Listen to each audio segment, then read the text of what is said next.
तो आज जो कवर किया गया था वो मेजरली हमारा था व्यू से रिलेटेड कि कोई चीज़ कैसे डिस्प्ले हो रही है, उसमें किस तरीके से हम चेंजेस कर सकते हैं यूआई से रिलेटेड।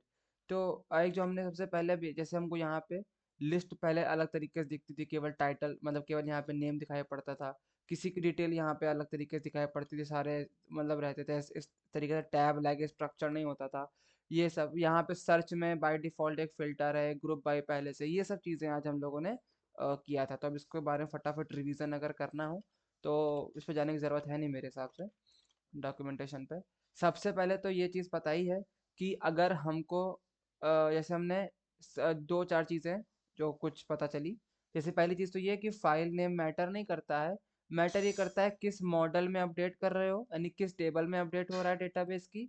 तो अगर हम व्यू टेबल में यूआई, अगर हम यूआई अगर हम ir.ui.view में कुछ भी अपडेट कर रहे हैं, बेसिकली रिकॉर्ड से उसमें एक नया डाटा एडिशन होता है, तो अगर हम उसमें कुछ भी ऐड कर रहे हैं, अपडेट कर रहे हैं, तो वो ऑटोमेटिक ले लेगा। इट डज नॉट मैटर कि हर एक के लिए अलग अलग व्यू बनाओ। बनाना चाहो तो बना भी सकते हैं, वो उतना उतना ज़्यादा मॉड्यूलर रहेगा, चीज़ें आपस में स्प्रेड रहेंगी, कहाँ से क्या चीज़ हम उठा रहे हैं वो चाहेगा, ज़्यादा नंबर ऑफ फाइल्स होंगी खाली।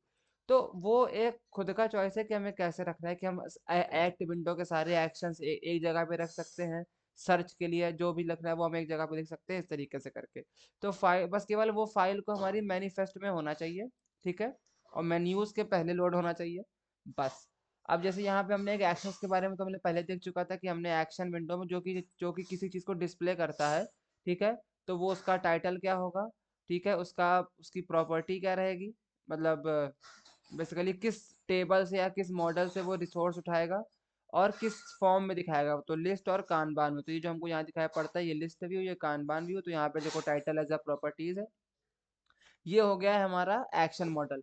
अब यहाँ पर जो ये चीज़ हमको दिख रही है ना, ये हमारे लिस्ट के फॉर्म में है। अगर हमको इसमें कुछ चेंजेस करने हो, जैसे कि अगर अभी हम इसको कमेंट आउट कर देंगे, जो कि मेरे हिसाब से हो जाना चाहिए आराम से, कोई इशू नहीं आया, हाँ नहीं आया। अब अगर हम इसको रिफ्रेश करेंगे तो देखो यहाँ पर एरर ना आ जाए बस। हाँ एरर तो आनी चाहिए थी, कोई दिक्कत नहीं। एक बार रिफ्रेश करके देखते हैं, सर्वर को बंद किया, दोबारा रिफ्रेश, दोबारा चलाया, एंड चल जा ब्रो, चल रहा है। रजिस्ट्री अब जब लिख के आ जाएगा, बेसिकली आई गेस मेरे हिसाब से जब उसने कुछ चेंजेस वगैरह किए थे इस टेबल में, तो कैश वगैरह कर लेता, मे बी उसको वो रीसेट कर रहा हो, पहले की फॉर्मेट में ला रहा है, इसलिए टाइम लग रहा है। एंड रजिस्ट्री लोडेड हो चुका है। तो अब अगर हम रिफ्रेश करेंगे तो ये मेरे हिसाब से चेंज हो जाना चाहिए। तो हाँ, केवल देखो ये डिफ़ॉल्ट व्यू था अभी तक का, ठीक है। तो चलो इसी को कर लेते हैं, इन सबको हम वापस से कमेंट आउट कर देते हैं और फिर एक एक करके सबको ओपन करेंगे। तो अब जैसे ये तो काफ़ी लंबा है, ये है किसका, ये फॉर्म का है, तो रहने देते हैं ना यार, क्यों कमेंट आउट करना नेसेसरी। मतलब बेसिकली जो पहले बाय डिफ़ॉल्ट था पुराने वीडियोस में है ही है, उससे और इसमें हो गया है डिफरेंस। और इसको बंद करके दोबारा चला दो। दूसरी चीज़ जो हमने आज सीखी वो ये है, ये जो पूरी कमांड के साथ लास्ट में double dash dev is equal to XML। इसका मतलब ये है कि अभी डेवलपर मोड में ओपन हुआ है, चाहे इसको ऐसे समझ लो और चाहे इसको ये समझ लो बेसिकली कि XML फाइल्स में जो भी चेंजेस होगा उसके लिए हमको हर बार अपग्रेड करके अपने मॉड्यूल को और उधर सर्वर रिस्टार्ट नहीं करना पड़ेगा। सिंपल हम बस यहाँ पे रिफ्रेश करेंगे, चेंजेस दिख जाएगा, ठीक। बस ये बेनिफिट है इसका सबसे ज़्यादा, कि जैसे हमारे एक्सएमएल में कोई भी देखो, जैसे हमने रिफ्रेश, अब तो खैर चलो हमने वहाँ सर्वर रिस्टार्ट किया था वगैरह वगैरह सब हो गया।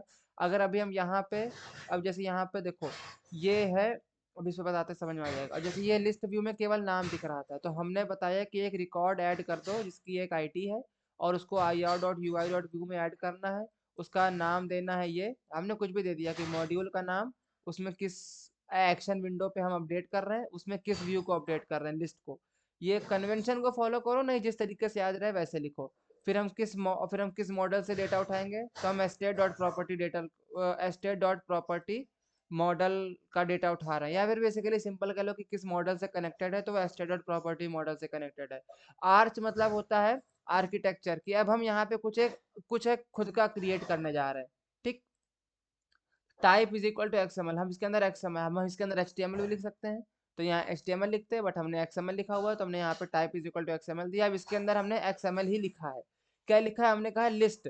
अगर हमको लिस्ट व्यू को अपडेट करना है, लिस्ट व्यू की यूआई को चेंज करना है, तो उसके लिए हम लिस्ट टैग का इस्तेमाल करते हैं। स्ट्रिंग बेसिकली लेबल होता है, अभी कहाँ पे दिख रहा है अभी मैटर नहीं करता, बट हमारा जो चाहिए वो हमें मिल रहा है, तो ठीक है। ठीक। उसके बाद अब जैसे ये देख ही लेते हैं ना कहाँ दिखता है, तो ये कहाँ दिखेगा, इधर जाएंगे, इधर, उसके बाद हम डॉक्यूमेंटेशन में जाएंगे, यहाँ पर जाके लिस्ट खुल जाएगा, यहाँ पे मिला होगा string the view title it is displayed only if open an action that has no name and whose target is new. Basically अगर आपने कोई ऐसा ऐसा एक्शन ओपन किया है यहाँ से, ठीक है, यहाँ से कोई एक ऐसा एक्शन ओपन किया है जो कि नए विंडो में खुलता है, ठीक, नए टैब में खुलता है बेसिकली, और उसका कोई टाइटल नहीं है, तो तब जाके ये वाला स्ट्रिंग दिखेगा ऑल, तो उतना मैटर नहीं करता। अब हमको जो जो भी कॉलम चाहिए बेसिकली हमने वो कॉलम यहाँ पे लिखे। अब यहाँ से हमने कॉलम कौन कौन से लिखे हैं? कॉलम हमने लिखे हैं जो हमारे मॉडल में थे, नेम, डिस्क्रिप्शन, पोस्ट कोड, हमने इन्हीं को यहाँ पे लिखा है कि हमको नेम चाहिए, हमको पोस्ट कोड चाहिए, bedroom, living area, expected price, selling price, date availability, ये चाहिए, हमने वो यहाँ पे लिख दिया। इसके बाद अगर हम चाहते हैं, जैसे मान लो यहाँ पे था तो बाय डिफॉल्ट नेम, वो नेम ही दिखाता, बट हम चाहते हैं कि हमको यहाँ पे टाइटल दिखाए, तो हमने यहाँ पे स्ट्रिंग का इस्तेमाल किया। स्ट्रिंग का जहाँ भी यूज होगा बेसिकली उस फील्ड का लेबल चेंज हो जाएगा यूआई में। विद बेसिकली कॉमन सी बात है कि बाय डिफॉल्ट होता क्या है कि क्या डेटा टाइप है हमारे कॉलम का, उस बेसिस पे यहाँ पर एक वो ऑटोमेटिक कोई ना कोई एक साइज दे देता है। जैसे अगर अभी हम ये वाले विद को इतने को हटा दें, हटाने के बाद अगर हम यहाँ पे रिफ्रेश करेंगे, तो देखो इसने ये कितना ज्यादा लंबा बना दिया। अब इसका रीजन इतना ज्यादा लंबा इसलिए है क्योंकि इसका जो डेटा टाइप है नेम का, वो है कैरेक्टर, तो जिसका डेटा टाइप कैरेक्टर है बेसिकली वहां पे एक रैंडम नंबर ऑफ स्ट्रिंग्स हो सकती हैं कि यूजर ने कितना बड़ा डेटा डाला है, तो इसके लिए वहां पर उसने कोई फिक्स्ड विद नहीं डाली है। अब जैसे डेट है, तो डेट की एक फिक्स है कि अब आप वहां पे डेट ले रहे हो कि डेट टाइम ले रहे हो, तो उसकी एक विद फिक्स है कि इतने चौड़े में कंटेंट आ जाएगा, तो वहां पर तो उसने एक फिक्स ले लिया है, बट यहाँ पर नहीं लिया था, तो हम यहाँ पर अपनी कस्टम विद दे सकते हैं जिसमें हमको कंफर्टेबल रहे। ठीक, उसके बाद स्पेस के साथ क्या कुछ गड़बड़, हाँ कॉमन कोड नहीं लगाया। और अब इसको रिफ्रेश करेंगे तो वो वापस हमारा पहले जैसा हो जाएगा, जैसे कि हमारा ये पहले था। अब इसकी 75 पिक्सल की विड्थ हो गई, इसी तरीके से लिखा जाता है। पोस्ट कोड की विड्थ हो गई, स्ट्रिंग इतना खत्म, और सिंपल हमारा हो गया, लिस्ट टैग स्टार्ट हुआ, लिस्ट टैग बंद हो गया। यूआई व्यू में हम कह रहे हैं कि एक नया रिकॉर्ड एंटर कर दो और उसके अंदर एक आर्किटेक्चर बना दो जो कि लिस्ट को अपडेट कर रहा हो, सिंपल से काम खत्म। अब बात करते हैं फॉर्म की। यहाँ पे काफी अच्छा खासा चेंज है। अब फॉर्म थोड़ा सा लंबा है, जिसको कमेंट अनकमेंट करने में टाइम लगेगा, लेकिन बेसिकली चेंज है ये काफी ज्यादा। अब यहाँ पर भी हमने वही रिकॉर्ड किया, हमने व्यू में हम जो है व्यू में अपडेट कर रहे हैं चीज़ों को, ठीक। एस्टेट प्रॉपर्टी फॉर्म व्यू हमने नाम दे दिया कि मॉड्यूल का नाम, एक्शन का नाम, कौन सा व्यू अपडेट कर रहे हैं, और व्यू सिंपल वही नीचे कर दिया, मॉडल का नाम दे दिया, आर्किटेक्चर दिया एक्सएमएल। जैसे हम वहाँ पे लिस्ट को अपडेट कर रहे थे तो हमने वहाँ पे लिस्ट का यूज किया था, अब हम यहाँ पे फॉर्म अपडेट कर रहे हैं तो यहाँ पे हम फॉर्म का यूज कर रहे हैं, ठीक है, कि हमको फॉर्म व्यू को चेंजेस करना है, तो हमने फॉर्म टैग खोला। अब शीट टैग, अगर हम शीट टैग नहीं लगाएंगे तो वैसे तो चल जाएगा, बट शीट टैग का बेनिफिट ये है कि ये हमारे पूरे पेज को रिस्पॉन्सिव बना देता है कि छोटा कंटेंट जैसे अब जैसे ये हमने बड़ा कंटेंट कर दिया, अगर अभी जैसे ये विंडो छोटी हो जाए तो भी इसमें सारा कंटेंट दिखेगा। जैसे यहाँ पे देखो, अगर इसको भी 100% हम करें, और इसमें कुछ एक होता है डेवलपर टूल्स का ऑप्शन, F12 पे जाके स्क्रीन साइज चेंज कर सकते थे ये। अब यहाँ पे expected price, selling price, Make sure you are sitting in proper posture with your mouth closed. जैसे जैसे हम इसको चौड़ा कर रहे हैं, इसका इसका कंटेंट ऑटोमेटिक रिस्पॉन्सिव है कि कब कितना बड़ा कंटेंट है, कब कितना बड़ा कंटेंट नहीं है। जैसे अगर इसको हम बंद कर दें, अभी इधर हो गया, इसको अगर हम थोड़ा छोटा कर दें तो अवेलेबल एक्सपेक्टेड। तो बेसिकली इन शॉर्ट देखो, यहाँ थोड़ी इसने पैडिंग दी थी, थोड़ी बहुत CSS वगैरह भी इसने ऐड कर दी। इन शॉर्ट जो शीट है हमारा, ये हमारे फॉर्म को रिस्पॉन्सिव बना देता है। अब आता है एक इम्पॉर्टेंट चीज, डिव। यहाँ पर हमें जैसे किसी चीज को चेंज करना है, ठीक है, ये तो चलो हमने खुद अपनी तरफ से ऐड किया है।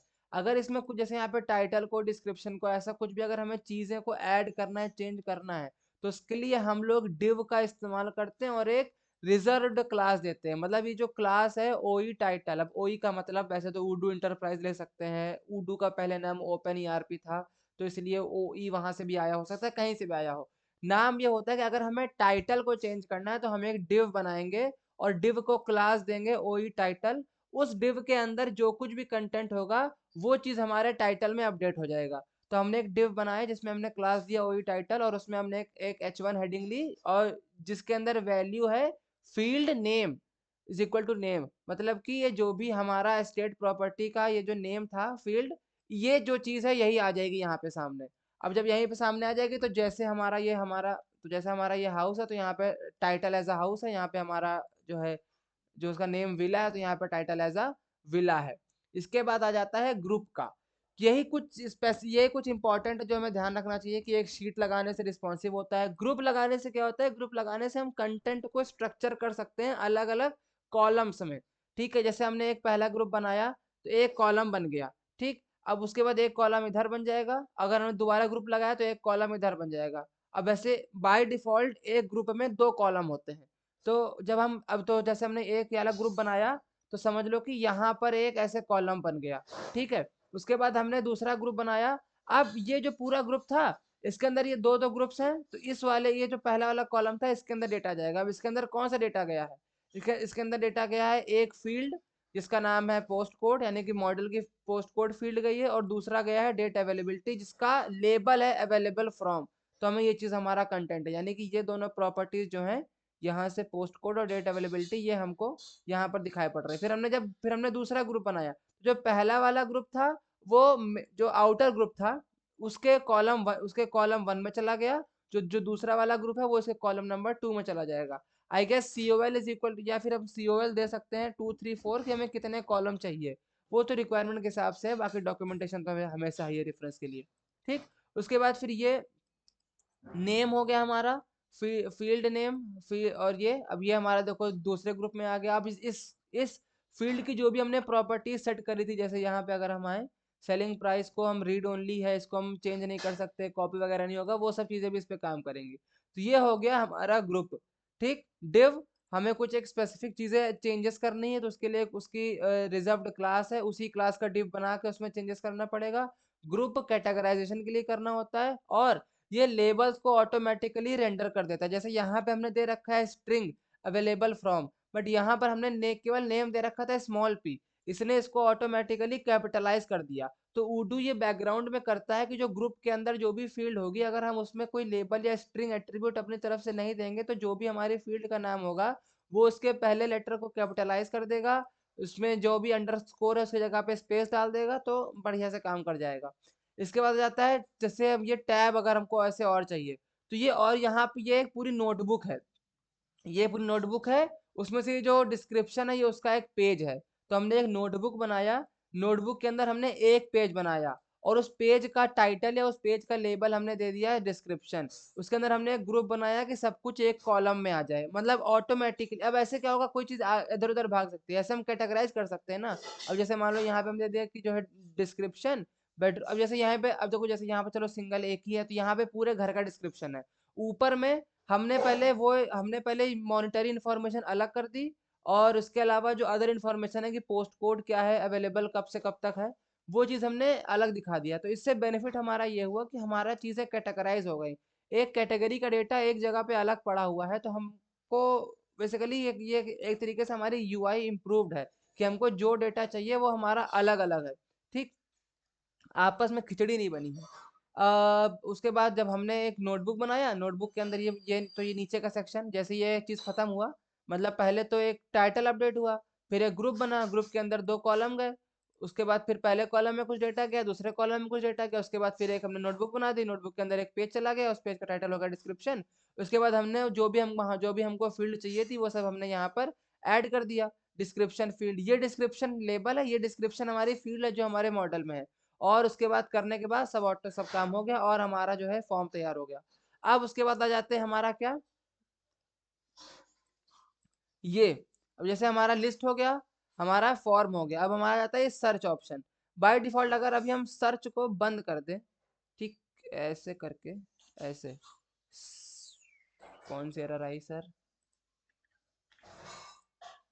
अच्छा, तो अगर हम इसको कुछ देर के लिए डिलीट कर देते हैं और ये यहाँ से इतना कमेंट कर देते हैं, कोई एरर नहीं, ठीक।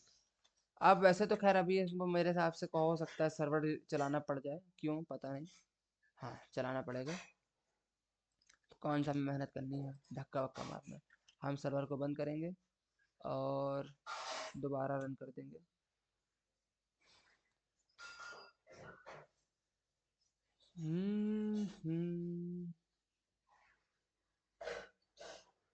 रजिस्ट्री लोडेड, अगर हम इसको रिफ्रेश करेंगे तो यहाँ पे फिल्टर चलेगा ग्रुप। ये हमारा बाय डिफॉल्ट है। जैसे अगर हमको यहाँ पे सर्च करना है विला, तो हमने सर्च किया तो बाय डिफॉल्ट हमको जो, जैसे कि जब हमने लिस्ट का कमेंट आउट कर दिया था कस्टमाइजेशन, तो हमें सिर्फ एक टाइटल दिख रहा था, वो था नेम, टाइटल भी नहीं था वहाँ पे प्रॉपर्टी का नाम लिखा हुआ था नेम, प्रॉपर्टी बता रहे, फील्ड का नाम लिखा हुआ था नेम और उसकी वैल्यूज दे रखी थी, वही चीज़ यहाँ दिखा रहा है।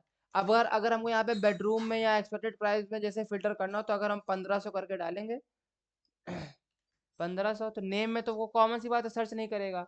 अगर हम 1500 ऐसे करके नॉर्मल ऐसे एंटर डाल दें, इसमें ये चीज़ ना हो, वो हो ही गई नहीं मेरे हिसाब से। हमको एक कस्टम फिल्टर बनाना ही पड़ेगा कि किसकी वैल्यू आप चाहते हो 1500 इस तरीके से करके। तो हमने वही चीज़ हमने किया है कि हमने कुछ फिल्टर अब जैसे हमने कुछ फिल्टर्स ऑटोमेटिक बना ही दिए हैं, ठीक। तो पहली चीज़ तो इसको वापस से अनकमेंट कर देते हैं और इसके बाद इसको वापस ले आते हैं ऊपर, ये हमने ताकि याद रहे, बढ़िया चीज़ थी। और इसके बाद इसको सर्वर करेंगे बंद, इसको करेंगे सेव और इसके बाद स्टार्ट कर देंगे। हो गया? अभी नहीं हुआ, हो गया। और अब हम यहाँ पे जाकर रिफ्रेश करेंगे, तो जो हमारा जो सर्च वाली फंक्शनैलिटी थी उसमें कुछ एडिशंस हो गए, उसका व्यू बदल गया, अब उसे फिल्टर ऐड हो गया, ग्रुप बाय ऐड हो गया, कैसे हुआ वो देखते हैं। रिकॉर्ड बनाया, व्यू में ऐड किया, नाम दिया मॉड्यूल का नाम, वाह, मॉड्यूल का नाम, एक्शन का नाम, कौन सा व्यू अपडेट कर रहे हैं हमारी मर्जी, हमने इस तरीके से दिया है। मॉडल किस मॉडल से कनेक्टेड है, ये आर्किटेक्चर एक्सएमएल। हमने जब लिस्ट व्यू को अपडेट करना था तो हमने लिस्ट का इस्तेमाल किया, हमने जब फॉर्म को अपडेट करना था हमने फॉर्म टैग का इस्तेमाल किया। अब हमको सर्च को अपडेट करना है तो अब हम यहाँ पे सर्च का इस्तेमाल कर रहे हैं। तो हमने यहाँ पे, सॉरी, हमने जैसे जब पहले लिस्ट को अपडेट करना था तो हमने लिस्ट का इस्तेमाल किया, जब हमको फॉर्म को चेंज करना था तो हमने फॉर्म का इस्तेमाल किया। अब हम जब यूज करने जा रहे हैं सर्च का, सर्च को चेंजेस करना चाह रहे हैं, तो अब हम यहाँ पे सर्च टैग के अंदर लिखेंगे। सर्च टैग के अंदर हम क्या चाह रहे हैं, सबसे पहले तो हम चाह रहे हैं कि बाय डिफॉल्ट, जैसे कि हमने ऐसे लिखा 1, अब आपको किसमें किसमें सर्च करना है, पहले क्या रहा था केवल नेम, अब यहाँ पे हमने वो सारी फील्ड डाल दी है जिसके कैटेगराइजेशन में हम सर्च करना चाहते हैं, कि चाहे तो आप टाइटल में सर्च कर लो, पोस्ट कोड के हिसाब से, एक्सपेक्टेड में कि कोई वैल्यू किस कॉलम में है उस हिसाब से सर्च कर लो। जैसे हम चाहते हैं कि एक्सपेक्टेड प्राइस में 1500 कहाँ पर है दिखा दो, तो हाँ उसमें है, टाइटल में दिखा दिया 1500 एक्सपेक्टेड प्राइस, तो दिखा दिया कि हाँ एक्सपेक्टेड प्राइस 1500 इस वाले डेटा में है। तो इस तरीके से हमने फिल्टर ऑटोमेटिक बना दिया। अब यहाँ पे हमने करना कुछ नहीं, सर्च टैग खोलना है, फील्ड का नाम देना है, जो लेबल देना है वो दे दो, जितनी भी फील्ड डालनी है कि इस फील्ड में सर्च करना हो, सिंपल हो गया। सेपरेटर वैसे तो यहाँ पे दिख नहीं रहा है बिकॉज अभी इतना ऐसा कुछ हुआ है नहीं यहाँ पे, बट इनकेस अगर यहाँ पे मल्टीपल होते तो मे भी, अब जैसे अगर अब इसको हम ऊपर कर दे तो मे भी हो सकता है दिखे। यार ये सब मुझे एक्सपेरिमेंटेशन पहले करना चाहिए वीडियो बनाने के। कुछ चला टाइटल पोस्ट कार्ड ना, नहीं चल रहा। हो सकता है, मतलब बेसिकली सेपरेटर की डेफिनेशन तो यही लिखी थी कि ये कुछ एक अलग से दिखा देता है कि हाँ जैसे कुछ यहाँ पे विजुअल है। अब वो एग्जाम्पल में यूज़ हुआ था तो मैंने यूज़ कर लिया, बाकी मेरे को ज़्यादा यूज़ केस समझ नहीं आया इसका। कोई नहीं, जब फ्यूचर में कभी यूज़ केस लगेगा तब देखेंगे फिर, अभी कौन जल्दीबाजी। बस, अब इसमें हमने फील्ड बना दी कि हम चाहते हैं कि हम यूज़र को अलाउ कर रहे हैं कि आप चाहे तो नेम में सर्च कर लो, या पोस्ट कोड में, या एक्सपेक्टेड प्राइस में, या बेडरूम में, या लिविंग एरिया में, या फैकेट्स में। फिर सेपरेटर डाल दिया। अब हम चाहते हैं, अब हमने यहाँ पे कस्टम फिल्टर बनाया।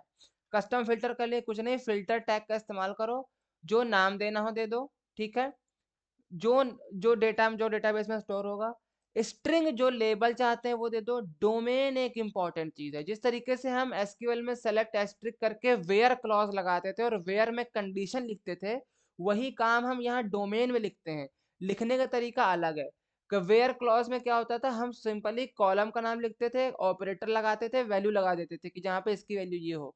यहाँ पर हम क्या करते हैं, यहाँ पर हम देते हैं एक स्ट्रिंग वैल्यू, जो कि एक होती है अंदर से लिस्ट, किसकी, टपल्स की या ऑपरेटर्स की। इसको अभी के लिए इग्नोर करो, टपल्स की या ऑपरेटर्स की। तो मान लो हमने यहाँ पे बाय डिफॉल्ट अगर हमने यहाँ पे मल्टीपल कंडीशन दी है, तो वो उनके बीच में एंड लगा देता है। जैसे ये कंडीशन 1 है, ये कंडीशन 2 है, तो जब दोनों कंडीशन सेटिस्फाई करेंगी तभी हमारा वो काम करेगा, तभी हमारा, ये कह लो कि तभी हमारा वो फिल्टर वो, और फिर वो, तो जब वो जो भी हमारा डेटा वो दोनों कंडीशन को सेटिस्फाई करेगा वही हमारा दिखेगा फिल्टर अप्लाई करने के बाद। तो अब यहाँ पे देते कैसे हैं, जैसे बताया लिस्ट ऑफ टपल्स। टपल के अंदर 3 वैल्यू होती हैं। एक पहली वैल्यू होती है हमारी फील्ड का नाम, दूसरी वैल्यू होती है हमारा ऑपरेटर, तीसरी वैल्यू होती है हमारी वैल्यू की जहां पर स्टेट हो न्यू, और जहां पे स्टेट हो ऑफर रिसीव्ड। जहां पे ये दोनों होगा वही काम करेगा। अब ये ऑफर रिसीव्ड वगैरह कहाँ से आया, ये आया यहाँ से, ठीक, कि हमने कौन कौन सी वैल्यू दे रखी थी। अब अब इसमें एक चीज है जिसको बोलते हैं पॉलिश, क्या था, पॉलिश नोटेशन या समथिंग लाइक दैट, कि इसमें जो लिखने का तरीका है कंडीशनल्स को वो थोड़ा अलग है। कि अगर हम यहाँ पे और या एंड देना चाहते हैं, ठीक है, तो वहां पे जैसे एंड तो ये चलो बाय डिफॉल्ट है ही है। यहाँ पर अगर अब जैसे अगर हमको यहाँ पे देना था कि या तो हमको न्यू कंडीशन दिखा दो, मतलब या तो ऐसा दिखा दो फिल्टरेशन जिसका स्टेटस या जिसका स्टेट न्यू हो या ऑफर रिसीव्ड हो, ठीक है। तो हमने बताया कि और बेसिकली जो भी हम आर्ग्यूमेंट्स पास कर रहे हैं उनके पहले हमको हमारा लॉजिकल ऑपरेटर लगाना पड़ेगा। कि अब जैसे हमने बताया और, तो हम इससे कह रहे हैं आने वाले आर्ग्यूमेंट्स के बीच में और लगा दो। तो इसने बोला कि अच्छा ये स्टेट हो ये, या फिर स्टेट हो हमारा ऑफर रिसीव्ड। समझ गए। अब जैसे यहाँ पे अगर एग्जांपल देखें, यहाँ जो डॉक्यूमेंटेशन में दे रखा है ये है कि सर, तो अब यहाँ पे एक कंडीशन है पूरी ये, और एक कंडीशन है पूरी ये। समझने का सबसे आसान तरीका यही है कि कंडीशन को पहले अलग अलग पढ़ो। तो एक कंडीशन हो गई ये, और एक कंडीशन हो गई पूरी ये अलग। तो और की हेल्प से हम बेसिकली दो कंडीशंस को आपस में कनेक्ट कर रहे हैं। तो पहला हो गया हमारा ये और। अब या तो product type is equal to service हो, या फिर नॉट ऑपरेटर ना हो, एंड ऑपरेटर। मतलब कि ये दोनों, अब देखो ये एंड लगा है इन दोनों के पहले, तो यानी कि इन दोनों के बीच में हमको एंड लगाना है कि यूनिट प्राइस 1000 से ज्यादा और 2000 से, 1000 या 1000 से ज्यादा और 2000 से कम, दोनों बात हो गई, ना हो। तो या तो हमको ऐसा डेटा दिखा दो कि जिसकी यूनिट प्राइस 1000 या उससे ज्यादा और 2000 से कम ना हो, दोनों से कम ना हो, एंड, सॉरी, एंड हो गया, और प्रोडक्ट टाइप, तो या तो हमारी प्रोडक्ट एक सर्विस हो, और या फिर अगर वो सर्विस नहीं है तो अगर उसका यूनिट प्राइस ऐसा है, इस कंडीशन में बिलोंग करता है तो दिखा दो। तो बेसिकली सिंपल सी बात बस यहाँ पे ये है कि यहाँ पे लॉजिकल ऑपरेटर हमारे एंड और नॉट, वो हमारे जो भी हम उसको, जिन भी हम दो आर्ग्यूमेंट्स के बीच में उनको लगाना चाहते हैं वो हम पहले देंगे। कि ये हो गया हमारा लॉजिकल ऑपरेटर। इसके बाद के दोनों आर्ग्यूमेंट हो गए वो जिन आर्ग्यूमेंट को हम पास करना चाहते हैं लॉजिकल ऑपरेटर के साथ, या जिन दो आर्ग्यूमेंट्स के बीच में हम लॉजिकल ऑपरेटर को पास करते हैं। तो ये तो हो गया हमारा फिल्टर। फिल्टर के अंदर हो गया हमारा डोमेन। डोमेन एट्रीब्यूट जिसमें जाती है एक स्ट्रिंग वैल्यू जो कि होती है लिस्ट ऑफ टपल, जिसमें कि और हर एक टपल एक होती है क्राइटेरिया, या फिर वैसे सिंगुलर बोलेंगे तो क्राइटेरियन। और हर एक क्राइटेरियन के अंदर 3 वैल्यू जाती हैं। पहली वैल्यू होती है हमारी फील्ड की, दूसरी वैल्यू होती है हमारा ऑपरेटर, यानी कि equal to, not equal to, less than, greater than. और इसके अलावा हमारा हो जाता है वैल्यू। अब जैसे लेस देन ग्रेटर देन इसमें नहीं काम, मतलब इसमें लेस देन तो अब जैसे यहाँ पे इसमें ये तो लगा दिया है कि ये ग्रेटर देन, तो यहाँ पे ग्रेटर देन तो काम करता है, बट यहाँ पे लेस देन लगाने के लिए हमको एम्परसेंड एलटी का इस्तेमाल करना पड़ता है, बिकॉज ये एक्सएमएल में पहले से रिजर्व्ड है। तो अगर हमको यहाँ पे एम पहले अगर हमको यहाँ बीच में एंड लगाना है, ठीक है, या तो हम उसके लिए ये परसेंटेज एम्परसेंड एएमपी का यूज करेंगे, और अगर हमको यहाँ पे ये लेस देन लगाना है तो हमको उसके लिए एम्परसेंड एलटी का यूज करना पड़ेगा। ठीक, इसको बोलते हैं एंटिटी रेफरेंस। और इसके बाद कंटेक्स्ट की बात कर लेते हैं। तो जैसे कि जो हमारा फिल्टर है वो क्या करता है, देखो कंटेक्स्ट में, देखो फिल्टर में ही दोनों आते हैं, डोमेन भी और कंटेक्स्ट भी। डोमेन क्या करता है, पूरे डेटा को फिल्टर कर देता है कि उसमें कौन सा दिखाना है और कौन सा नहीं दिखाना है, तो कुछ दिखता है कुछ नहीं दिखता है।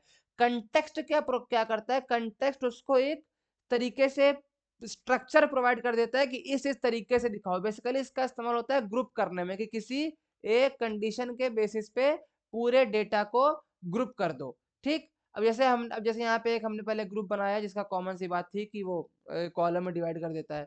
एक्सपैंड का मतलब होता है, एक्सपैंड की मतलब वो पहले से खुला रहेगा, इसकी दो वैल्यू होती है 1 या 0, यानी कि ट्रू या फॉल्स। अगर हमने 1 पास करके रखा है तो इसका मतलब ये है कि जो हमारे ग्रुप का वो रहेगा वो पहले से खुला रहेगा, और मतलब एक्सपैंडेड रहेगा, कि इसके अंदर जो जो भी हमारे जितने भी फिल्टर्स लगे हैं ये पहले से दिखेगा। और नहीं तो वहां पे ड्रॉप डाउन होगा, इसको हम तब जाके ओपन कर सकते हैं।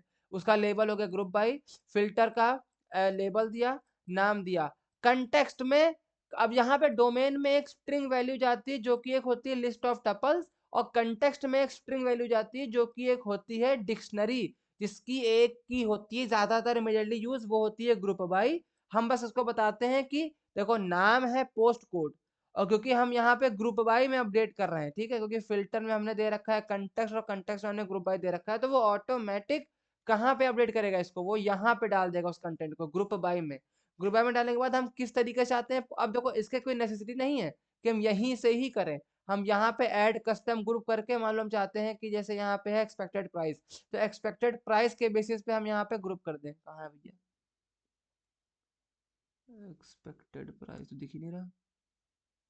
State, post code, name, living area, garden area, वाह है ही नहीं इसमें, पता नहीं क्यों नहीं है। दूसरा देखते हैं, जैसे यहाँ पे पोस्ट कोड दे रखा है, वो तो इस उस पर हो ही गया। टाइटल है, एक्टिव भी उसमें एक स्टेटस है। लिविंग एरिया कर लेते हैं, लिविंग एरिया या बेडरूम कुछ है। लिविंग एरिया, लिविंग एरिया में हम जैसे क्लिक करेंगे तो अब एक एक लिविंग एरिया 250 है उसके अंदर, ये दूसरा है 750। अब बेसिकली इसने किया क्या, डेटा ये वही दिखाया, इसने डेटा कुछ छिपाया नहीं, बस इसने डेटा को दिखाने का एक तरीका बदल दिया। इसने कंटेक्स्ट प्रोवाइड कर दिया, एक स्ट्रक्चर प्रोवाइड कर दिया कि इस तरीके से डेटा दिखाओ। अब यहाँ पर जैसे ये राइट अलाइंड है, ये सॉरी ये लेफ्ट अलाइंड है, ये राइट अलाइंड है, ऊपर का सेंटर अलाइंड है, एक्सेट्रा। ये सब चीजें प्री डिफाइंड होती हैं कि डेटा टाइप क्या है उसके हिसाब से। जैसे इंटीजर है तो वो राइट अलाइंड रहेगा, ठीक, कैरेक्टर है वो लेफ्ट अलाइंड रहेगा, कैर है मतलब बेसिकली डेटा टाइप हमारी फील्ड का, तो वो सब प्री डिसाइडेड रहता है। ये सब भी चेंज कर सकते होंगे ऑफ कोर्स अगर इतना फ्लेक्सिबल है तो बस सिंपल सी यही बात हो गई। और रेसिडुअल वैल्यूज छोटी सी बात है कि अगर हम कई बार कुछ एक ऐसा बनाते हैं, हमने कोई एक ऐसा एक्शन बनाया या हमने कोई एक ऐसा फिल्टर बनाया जो एक पॉपअप ओपन करता है, और फिर वो पॉपअप को हम जैसे ही एंटर करेंगे, अगर ये by default residual value false होती है तो वो हमारा बंद हो जाएगा पॉपअप, और जो भी हमारा डेटा शो होना होगा वो हो जाएगा। उसकी जो बची हुई वैल्यू थी यानी उसके बाद जो बचा वो हमको नहीं दिखेगा। अगर हम residual value is equal to true कर दे के अगर हम उसी के आगे लगा दें तो वैसे क्योंकि यहाँ पर इसका ऐसा कोई यूज केस नहीं था, बट मान लो अगर हमने एक फिल्टर का बटन लगा रखा होता जो कि एक पॉपअप थ्रो करता है कि choose the field with on the basis of which you want to create the filtration, उस केस में हम लोगों को इसका इस्तेमाल करना होता। क्यों, क्योंकि सिंपल सी बात है भाई, मतलब हम चाहते तो करते, क्योंकि अब मान लो अगर हमको फिल्टर मल्टीपल बार कर करके देखना है, अब हमको बार बार उस पर क्लिक करना पड़ेगा, फिर हम फिल्टर पे क्लिक करेंगे, कॉलम चूज करेंगे। रेसिडुअल वैल्यू के बाद जैसे ही तुमने फिल्टर अप्लाई किया उसके बाद जो विंडो वो बची वो डिलीट नहीं होगी, हम उसी में वैल्यू चेंज करके दोबारा लिख सकते हैं। बस सिंपल सा इतना था, और इसके अलावा इसमें ऐसा कुछ और था ही नहीं। बस list view, Make form view, sure you are sitting in proper posture with your mouth closed. List view, form view और सर्च व्यू, बस अभी इन तीनों के बारे में कैसे अपडेट करते हैं वो बताया गया था, और बस इतना ही था।